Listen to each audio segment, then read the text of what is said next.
Şimdi size bir sesten bahsedeceğim. Bundan değil, içimizdeki sesten. Arada bir fısıldayan o sesten. Bana neyin doğru, neyin yanlış olduğunu, kalmam veya gitmem gerektiğini söyleyen o ses. Hangi insanın iyi veya kötü birisi olduğunu, ne zaman evet veya hayır demem gerektiğini, yanımdaki kişinin doğru kişi olup olmadığını bana söyler.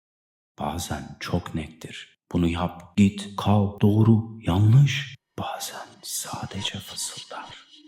Böyle bir dünyada bu sesini kaybetme. Çünkü ne bir başkası ne de bir algoritma senin için doğrusunu bilemez.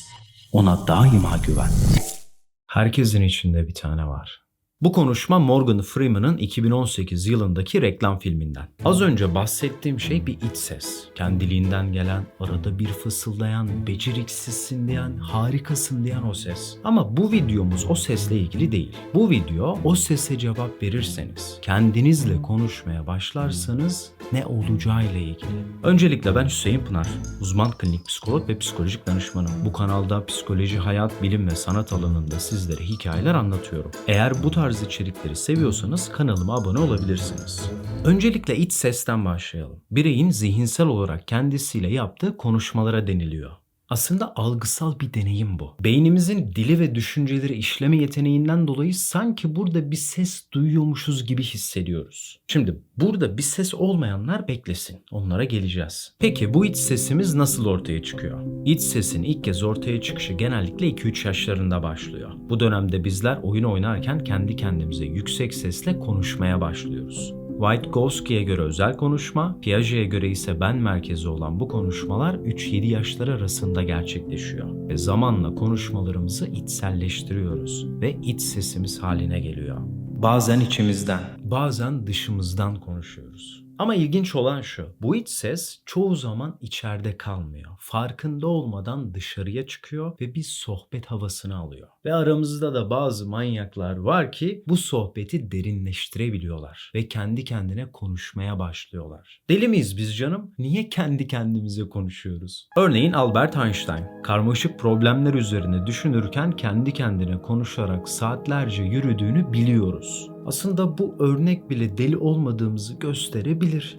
Şimdi buraya daha birçok insan örnek gösterilebilir ama şunu bir düşünün. Sizce bu kadar insanın kendi kendine konuşması tesadüf mü? Yoksa birçoğumuzun farkında olmadığı çok acayip zihinsel bir beceri mi? Öncelikle şunu bir cevaplayalım. Niye kendi kendimize konuşuyoruz? Aslında bu doğal bir süreç. Nefes almaya benzetilebilir. Haliyle iç sesi olan insanlar bilinçli veya bilinçsiz olarak içsel veya dışsal konuşmalar yapabiliyorlar. Bir saniye. Az önce ne dedim ben? İç sesi olan, iç sesi olmayan insan mı var? Evet, yanlış duymadınız. Bazı insanların bu hayatta nörobiyolojik farklılıklar, gelişimsel ve çevresel faktörler, kişisel tercihler ve alışkanlıklar sebebiyle iç sesleri yok veya sahip olsalar da aktif bir kullanımda değiller. Yani iç sesi olanlar içsel ve dışsal konuşma yapabiliyorken iç sesi olmayanlar da dışsal olarak konuşabiliyor. Yani herkes deli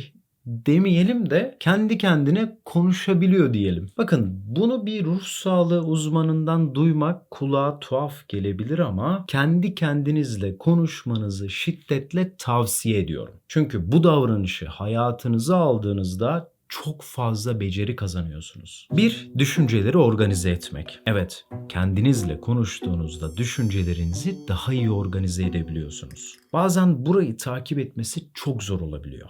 Ama kendinizle konuştuğunuzda onları çıkartıp daha net bir şekilde görebiliyorsunuz. Ve bu da daha sağlıklı kararlar almanıza yardımcı oluyor. Bu arada nasıl daha iyi karar verebileceğinizi öğrenmek isterseniz bu videoma da bir göz atın. Linki açıklamalarda. 2. Duygusal düzenleme. Kendimizle konuştuğumuzda duygularımızı daha kolay yönetebiliyoruz. Örneğin bir çalışmada kendi kendine üçüncü tekil olarak konuşmanın etkili ve zahmetsiz bir öz kontrol sağladığı bulunmuş. 3. Görev yönetimi. Kendinizle konuştuğunuzda daha iyi bir görev yönetimi yapabiliyorsunuz. Özellikle karmaşık ve çok adımlı işlerde ilerleyişi kontrol altında tutabiliyorsunuz. Eğer çoklu görevlerde çalışırken daha iyi öğrenmek, zamanınızı daha iyi yönetmek ve daha verimli olmak istiyorsanız bu videomu da seveceksiniz. Linki açıklamalarda. Şimdi geldik kendi kendimize konuşmanın bana göre en iyi faydasına. 4. Motivasyon ve kendine güven. Gerçekleştirilen çalışmalara baktığımızda olumlu ve motive edici konuşmalar hedeflerimize ulaşma konusundaki güvenimizi, odaklanmamızı ve kararlılığımızı arttırabiliyor.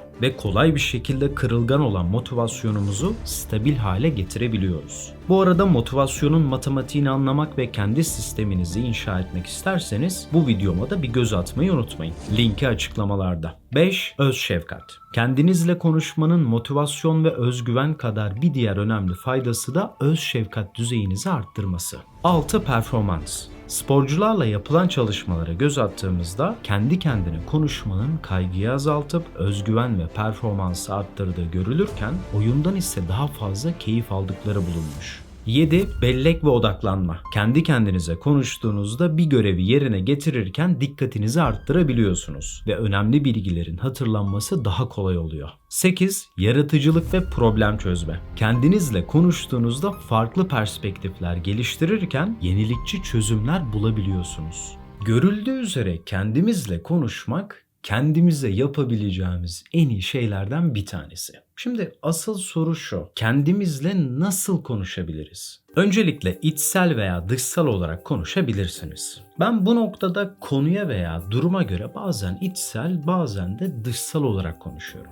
Ama dışsal olarak konuşmak bana daha fazla özgürlük alanı veriyor. Ve özellikle dışarıda yürürken konuşuyorsam genellikle kulaklık takıyorum ki telefondaymışım izlenimi veriyorum.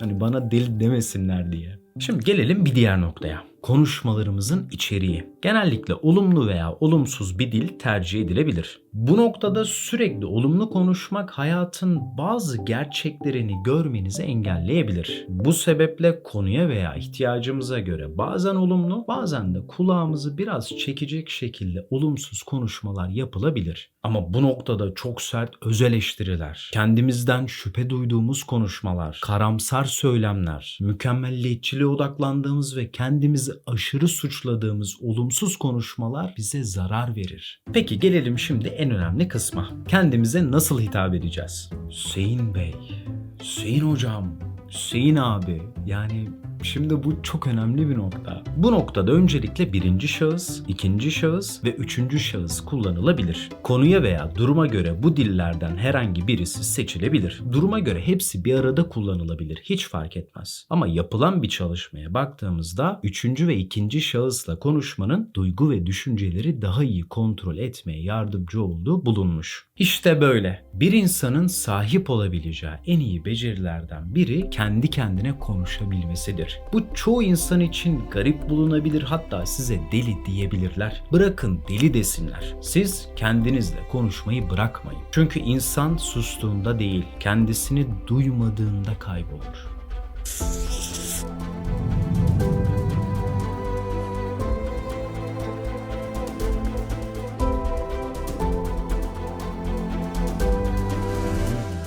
Şimdi ben bu kısmı böyle anlattım ama bu insanlar bana manyak demesin ya. Demeyin sakın.